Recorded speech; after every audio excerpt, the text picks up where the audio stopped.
నమస్తే అండి. నమస్తే. ఎలక్షన్స్ వస్తున్నాయి కదా! ఆంధ్రాకి సీఎంగా ఎవరు గెలిస్తే బాగుంటుంది? చంద్రబాబా, జగనా?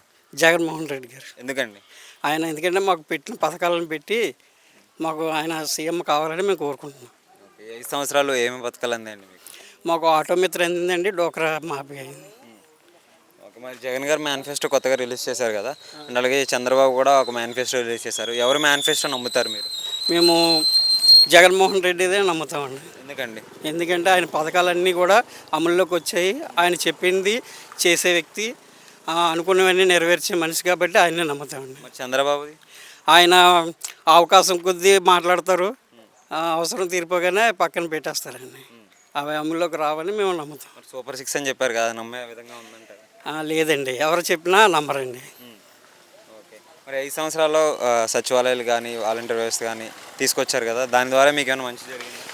సచివాలయం వారంటీస్ తెల్లవారే వచ్చి ఇంటింటిగా వచ్చి పింఛనీలు అవి ఇవ్వడం జరుగుతుందండి. ఎక్కడికి వెళ్లకుండా ఇంటింటికి వచ్చి తెల్లవారే వచ్చి ఇచ్చేస్తారండి. వాలంటీర్లు మంచిగా చేస్తున్నారండి. ఓకే. మరి నెక్స్ట్ వచ్చేసి అదే పథకాలతో పాటు సచివాలయాలు అండ్ అలాగే ఆర్బీకే కేంద్రాలు, నెక్స్ట్ హెల్త్ సెంటర్లు, స్కూల్స్ డెవలప్ చేయడం చేశారని అంటున్నారు. నిజంగా జరిగాయి? నిజంగా జరిగాయండి. ఎలా ఉంది? మా ఊరని కాదు, ప్రతి ఊళ్ళోనే అవి చెప్పనవసరం లేదండి. అవి అందరూ చూస్తూనే ఉన్నారు, అవి అందరికీ తెలిసిన విషయం. ఓకే. మరి డెవలప్మెంట్ పరంగా ఎలా ఉంది రాష్ట్ర వ్యాప్తంగా? చాలా బాగుందండి. మన జగన్మోహన్ రెడ్డి గారు చేసిన పని, అభివృద్ధి అంతా బాగా జరిగిందండి. వైద్యం పరంగా ఎలా ఉంది? 5 సంవత్సరాలు బాగా చేశారని అంటున్నారు. బాగా చేశారండి. ఏ విధంగా ఉంది అప్పటికి ఇప్పటికి?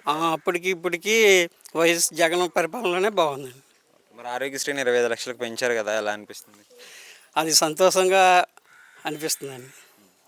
ఓకే. మరి జగన్ గారు సింగిల్గా వస్తున్నారు, చంద్రబాబు ముగ్గురితో కలిసి వస్తున్నారు. ఎలా ఉండబోతుంది? వాళ్ళు కుటుంబంగా వచ్చినా సరే ఈయన సింగిల్గానే నిలబడిన విజయం సీఎం జగన్మోహన్ రెడ్డేనండి.